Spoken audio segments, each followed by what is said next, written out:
sisters that sing, and my granddad did music, so it's like in my family it skipped a generation because my parents don't do music at all. When I was a teenager, I really got into hip-hop music, like Busta Rhymes and DJ Quick, Snoop. That pretty much got me involved doing music, like listening to those guys, like producers as well, like Timberland and Pharrell, Jay Dilla. Those guys like really inspired me to make music. I had a cousin named Terry Hart. When I was a kid, he was like 16 and he was the musical director for the church. And he was the first person I seen that had like 3 keyboards on top of an organ. And he was the first person, like I would say, out of my family that would like have real musical talent. So I just always kind of followed him as a child. We were confident, like, you know, we could do this. Like, we could make music for like a Jay-Z to that caliber. I think it was his Blueprint 3 concert. We went there, seeing the live band play the beats, and it just sounded dope live, so that really inspired us to keep forth in making music. It definitely would have to be Nipsey Hussle. I would say that would be the person we've had the longest relationship in our music career with. We were more than just music producers to him. We were like friends, like we did everything together. Him and Dom Kennedy yeah. together, they were the first artists to really give us a chance like that. Yeah. Like when we moved in Los Angeles, those 2 guys really believed in us first before anybody did. With Nipsey, it was pretty much all the mixtapes that we were a part of, like Crenshaw and Up, like Crenshaw, Mailbox Money, and Slauson Boy 2. He was like, you guys are my sound, because it keeps going and going, so we're never gonna stop.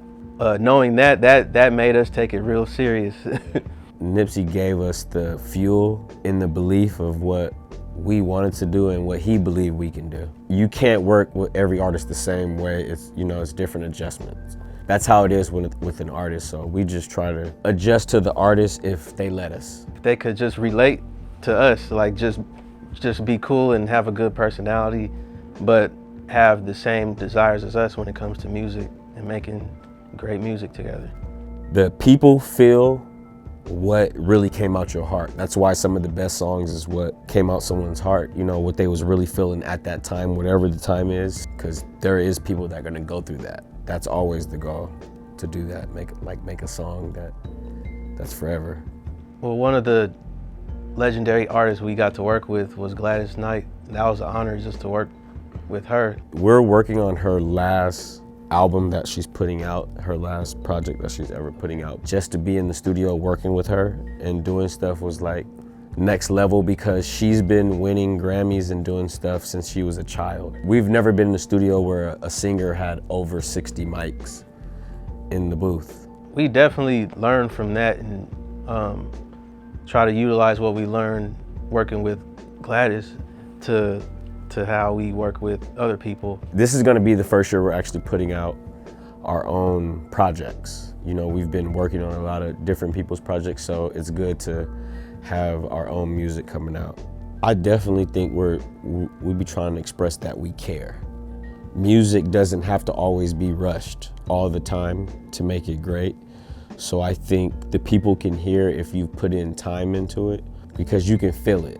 And I think that's I would think that's the number one thing. We just want to give quality to the people because they deserve it, you know, and we work so hard for them to have that.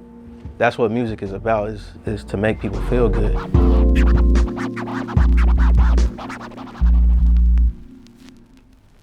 What's up, y'all? This is B.O.B. This is G-Eazy. I'm Mo. This is Julia Michaels. This is Logic. Make sure you subscribe to the Recording Academy channel. Flex.